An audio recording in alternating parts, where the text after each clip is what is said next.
Back to another video మామ. ఈ video start చేసే ముందు మన ఛానల్ ఎవరైతే సబ్స్క్రైబ్ చేసుకున్నారో వాళ్ళందరికీ పేరు పేరున థ్యాంక్ యూ.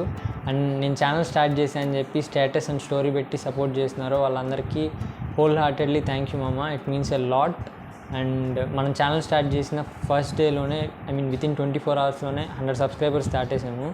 ఐ నో ఇది చాలా చిన్న నెంబర్, బట్ నేను ఆ నెంబర్ అచీవ్ చేయడానికి చాలా టైం పట్టుద్ది అనుకున్నా, బట్ చాలా త్వరగా ఇచ్చేసాను మీరు. వన్స్ అగైన్ పేరు పేరున థ్యాంక్ యూ. అండ్ ఇంకా లేట్ చేయకుండా వీడియోలోకి వెళ్ళిపోతే ఒకసారి ఈ గ్రాఫ్ చూడండి మామ. ఈ గ్రాఫ్ పాస్ట్ 5 ఇయర్స్గా యూఎస్ఏ ఎంబసీ ఇండియన్ స్టూడెంట్స్కి ఇచ్చిన అమెరికన్ వీసాస్ ఇది ప్రతి ఇయర్ గ్రాడ్యువల్లీ ఇంక్రీజ్ అవుతూ పోతుంది.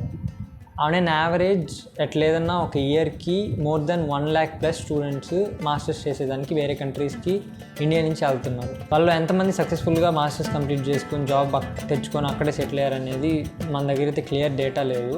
బట్ ఇప్పుడున్న పొజిషన్స్లో లైక్ ఇంకొక రిజిషన్ రాబోతుంది అంటున్నారు. ఆర్ఎల్స్ యూఎస్లో అయితే ఎస్పెషల్లీ డొనాల్డ్ ట్రంప్ గాని వస్తే biggest deportation ever seen in the world చేస్తానంటున్నాడు. సో ఈ ఫ్యాక్టర్స్ అన్నీ యాజ్ అన్ ఇంటర్నేషనల్ స్టూడెంట్గా మన మీద ఎలా ఎఫెక్ట్ అవుతాయి, and as an international student మనం వేరే కంట్రీకి వెళ్ళి మాస్టర్స్ చేయాలని అనుకుంటే ఇన్ 2024 ఆర్ 2025 మనం చూసుకోవాల్సిన కొన్ని కీ ఫ్యాక్టర్స్ గురించి ఈ వీడియోలో డిస్కస్ చేద్దాం. ఫస్ట్ పాయింట్ స్కిల్స్ అంటే technical, non technical, communication, soft skills అన్నీ దీని కిందకి వస్తాయి. ఇవి చాలా అంటే చాలా చాలా చాలా చాలా చాలా ఇంపార్టెంట్. అండ్ ఎందుకో కూడా చెప్తాను. మన దగ్గర బేసిక్గా మాస్టర్స్కి వెళ్ళేది స్పెషలైజేషన్స్కి వెళ్తారు. ఎవరో ఒకరో ఇద్దరే మాస్టర్స్ ఇన్ సిఎస్సి అట్లా వెళ్తారు. మనం తీసుకునే స్పెషలైజేషన్ ఏ డొమైన్లో ఉందో ఆ డొమైన్లో మనకి బేసిక్ స్ట్రాంగ్ ఉన్నాయా లేదా అనేది చెక్ చేసుకోవాలి మామ. బేసిక్ స్ట్రాంగ్ అంటే నేనేం మరీ తోపుతురు మనము. లైక్ ఫర్ ఎగ్జాంపుల్ ఎవరైనా మాస్టర్స్ ఇన్ డేటా సైన్స్ చేయాలి అనుకుంటున్నారు, వాళ్ళు పైథాన్లో బేసిక్స్ స్ట్రాంగ్ ఉన్నాయా లేదా చెక్ చేసుకోవాలి. పైథాన్లో బేసిక్స్ అంటే ఫర్ లూప్స్, వైల్ లూప్స్ ఇవే కాకుండా అడ్వాన్స్డ్ కాన్సెప్ట్స్ లైక్ ఊప్స్ కానీ, ఫంక్షన్స్ కానీ, ఫైల్స్ కానీ వీటిలన్నిటిలో కూడా కొంచెం స్ట్రాంగ్గా ఉండి వాటితో పాటు లైబ్రరీస్ అవన్నీ ఉంటే కొంచెం మనకి ఈజీగా ఉంటుంది. ఎందుకంటే మనతో పాటు మాస్టర్స్కి వచ్చేది ఓన్లీ బీటెక్ గ్రాడ్యుయేట్సే కాదు, జాబ్ చేసి అదే డొమైన్లో జాబ్ చేసి మళ్ళీ వచ్చే వాళ్ళు కూడా ఉంటారు. సో వాళ్ళతో కంపేర్ చేసుకుంటే మన స్కిల్ చాలా తక్కువ ఉంటుంది, మన స్కిల్ లెవెల్ చాలా తక్కువ ఉంటుంది. వాళ్ళ స్కిల్ లెవెల్ మనకంటే అట్లీస్ట్ ఒక 10 to 20 times ఎక్కువ ఉంటుంది. మనకి బీటెక్లో అంతా చాలా సర్ఫేస్ లెవెల్లోనే చెప్తారు, ఎక్కడ ప్రాక్టికల్ ఎక్స్పీరియన్స్ ఆఫ్ నాలెడ్జ్ ఉండదు. కానీ జాబ్ చేసే వాళ్ళ పరిస్థితి అట్లా ఉండదు. వాళ్ళు ఆ డొమైన్లో చేసి ఉంటారు కాబట్టి వాళ్ళకి ఎంతో కొంత నాలెడ్జ్ అయితే ఉంటుంది ఎక్స్పోజర్ వల్ల. సో వాళ్ళతో మనం కంపీట్ అవ్వాలి కాబట్టి మన దగ్గర వాళ్ళతో కంపీట్ అయ్యేలాగా ఉన్నాయా లేదా స్కిల్స్ అనేది చెక్ చేసుకోండి. మీరు ఒకవేళ అక్కడికి వెళ్ళి నేర్చుకుంటామంటే మాత్రం సో ఎవరైనా స్కిల్స్లో కొంచెం తక్కువ ఉన్నాయి, కొంచెం స్కిల్స్ ఇంప్రూవ్ చేసుకోవాలనుకుంటే వెళ్ళేలోపు ఒకవేళ మీ దగ్గర అంత స్కిల్స్ లేకపోతే వెళ్ళేలోపు ఇంప్రూవ్ చేసుకునేదానికి ట్రై చేయండి. మన దగ్గర వెళ్ళేదానికంటే ముందు కొంచెం టైం ఉంటుంది కాబట్టి నేర్చుకునేసేదానికి ఈజీగానే ఉంటుంది, దాని గురించి ఏం మరీ అక్కర్లేదు. అండ్ ఎవరైనా ఇంట్రోవర్ట్ని నేను నలుగురితో కలవలేను అట్లా అంటే కష్టం బ్రో. ఎందుకంటే మనం అక్కడికి వేరే కంట్రీకి వెళ్తున్నాము, అక్కడ మనం మాట్లాడే భాష కాదు వాళ్ళు మాట్లాడేది, వేరే లాంగ్వేజ్ ఉంటుంది, కల్చర్ అది ఎంటైర్లీ డిఫరెంట్ కల్చర్ మనం ఉండేదానికంటే. సో అక్కడ మొహమాటాలు ఇవన్నీ పెట్టుకుంటే నడవదాడా. సో కొంచెం ఆ షెల్లో ఎవరైనా ఉంటే బయట వచ్చేసిండి ఆ షెల్లో నుండి. అక్కడికి వెళ్తే ఆబ్వియస్లీ ఖచ్చితంగా మారిపోతారు, బట్ స్టిల్ ముందు నుంచే ప్రిపేర్డ్ ఉంటే కొంచెం బెటర్ ఉంటుంది. అండ్ సెకండ్ పాయింట్, వై ఎందుకు వెళ్ళాలనుకుంటున్నారు మీరు మాస్టర్స్. బేసిక్గా మన దగ్గర 3 రకాలు ఉంటారు మాస్టర్స్ చేసేదానికి వెళ్ళేవాళ్ళు.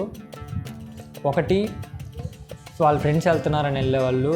2 ఇక్కడ జాబ్ మార్కెట్ సరిగ్గా లేదు కాబట్టి నేను మాస్టర్స్ చేసి వస్తే నాకు ఇక్కడ మంచి శాలరీతో ఒక మంచి హై పేయింగ్ జాబ్ వస్తుందని వెళ్ళేవాళ్ళు. అండ్ థర్డ్ టైప్ వచ్చేసి మా అన్న లేకపోతే మా ఫ్యామిలీ మెంబర్స్ అక్కడ వెళ్ళి మాస్టర్స్ చేసి సెటిల్ అయ్యారు, సో దట్ నేను కూడా అలానే వెళ్ళి మాస్టర్స్ చేసి సెటిల్ అవుతాను అని వెళ్ళేవాళ్ళు. వీళ్ళు పర్మనెంట్ రెసిడెంట్గా ఉండేదానికే ట్రై చేస్తారు అండ్ మ్యాక్సిమం చాలామంది అవుతారు కూడా. అగైన్ ఈ రీజన్స్ తప్ప రైట్ అనే డిస్కషన్లోకి నేను దిగట్లేదు, బట్ మనం ఎందుకు వెళ్తున్నాం అనే క్లారిటీ మనకు ఉండాలి. సో దట్ అక్కడ మనం ఫేస్ చేసే ప్రాబ్లమ్స్ కానీ సిచ్యువేషన్స్ కానీ మనం ఎలా ఫేస్ చేస్తాం అనేది డిపెండ్ అయి ఉంటుంది. And third important point, finances మామ. చాలామంది మాస్టర్స్కి వెళ్ళే ముందు అయ్యే ఖర్చులు కూడా ఆలోచించకుండా చేసేద్దామని దిగేస్తారు, కొంచెం ఖర్చులు ఎక్కువైపోతాయి. అది ప్లాన్ చాలామంది సరిగ్గా చేసుకోరు, అందుకే మీకు క్లియర్గా చెప్తున్నాను. మనం అందరం మిడిల్ క్లాసేమో, మ్యాక్సిమం మనం వెళ్ళేది లోన్ తీసుకునే వెళ్తాం. బట్ మాస్టర్స్కి వెళ్ళే కంటే ముందే చాలా ఖర్చులు ఉంటాయి. లైక్ ఎగ్జామ్స్కి ఫీ అని, ఎగ్జామ్ రాయిపిస్తే దానికి ఫీ అని, దాని తర్వాత కన్సల్టెన్సీకి ఫీ అని, కాలేజ్ అప్లికేషన్స్కి ఫీ అని, దాని తర్వాత వీసా అప్లికేషన్ ఫీ అని, దాని తర్వాత ట్రావెలింగ్కి ఫీ అని, లైక్ ఫ్లైట్ టికెట్స్ అవి, ఇంకా మన షాపింగ్కి వాటికి అని, ఎట్లా లేదన్నా దగ్గర మనం మాస్టర్స్కి వెళ్ళే లోపే 1 to 1.5 lakh ఖచ్చితంగా అవుతుంది మామ. కొంతమందికి 2 lakhs దాకా కూడా అవుతుంది. సో ఆ ఫైనాన్స్ అది ఒకసారి ఇంట్లో వాళ్ళతో క్లియర్గా మాట్లాడండి. నేను మాస్టర్స్ చేద్దాం అనుకుంటున్నాను, ఎట్లా ఇప్పుడు వెళ్ళమంటారా లేదా జాబ్ చేసి వెళ్ళమంటారా అని చెప్పి క్లియర్గా మీ ఇంట్లో వాళ్ళతో మాట్లాడండి. అండ్ 4th పాయింట్, సర్టిఫికేట్స్ మామ. మీ సర్టిఫికేట్స్ ఎప్పుడు వస్తున్నాయో మీ కాలేజీలో తెలుసుకోండి. ఎందుకంటే మీ సర్టిఫికేట్స్ వచ్చేదాన్ని బట్టి మీరు ఏ ఇంటేకి వెళ్ళాలనేది డిపెండ్ అయి ఉంటుంది. ఎక్స్పీరియన్స్ చెప్తున్నా, ఇది కనుక్కోండి. అదర్ దెన్ యూఎస్ మీరు ఏ కంట్రీకి వెళ్ళాలనుకున్నా మీ ప్రొవిజనల్స్, మీ 8 సెమిస్టర్స్ మార్క్ మెమోస్ ఇవి చాలా ఇంపార్టెంట్. సో అవి ఎప్పుడు వస్తాయి అనేది ఒకసారి క్లియర్గా మీ కాలేజ్ సీనియర్స్నో లేదంటే మీ కాలేజ్ మేనేజ్మెంట్తోనో మాట్లాడి కనుక్కోండి క్లియర్గా. And last but not least point, ఎక్కడ చేయాలనుకుంటున్నారు మాస్టర్స్? ఒక 5 to 10 years బ్యాక్ వరకు మాస్టర్స్ అంటే యూఎస్ఏనే అనుకునేవాళ్ళు చాలామంది. ఇప్పటికి కూడా చాలామంది అలానే అనుకుంటున్నారు. ఫస్ట్ ఆ థాట్ని అయితే తీసేయండి.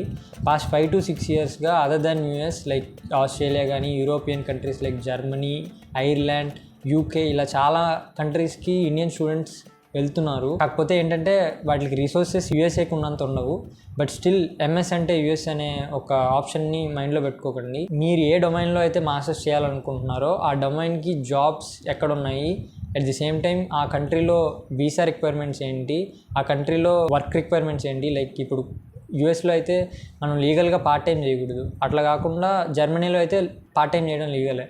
సో అలాంటి కంట్రీస్లో వాళ్ళ స్టూడెంట్ వీసా రెస్ట్రిక్షన్స్ ఏంటి, at the same time visa time period ఏంటి, దాని తర్వాత కోర్స్ కరికులం ఏంటి, ఇవన్నీ క్లియర్గా మీరు ఏ కంట్రీకి అయితే వెళ్ళాలనుకుంటున్నారో దాని గురించి డీటెయిల్డ్గా తెలుసుకోండి. సో ఈ పాయింట్స్ అన్నీ ఒకసారి క్లియర్గా మీ ఇంట్లో వాళ్ళతో డిస్కస్ చేసి మీరు అన్నీ క్లియర్గా ఆలోచించుకొని దాని తర్వాత మీ మాస్టర్స్ ప్రాసెస్ని స్టార్ట్ చేయండి.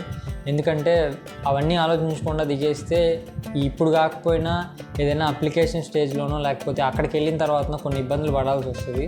సో వాటిలన్నింటినీ అవాయిడ్ చేసే ఛాన్స్ ఉంది. కాబట్టి చూసుకోండి. అండ్ ఈ వీడియోకి ఇంతే. బాయ్.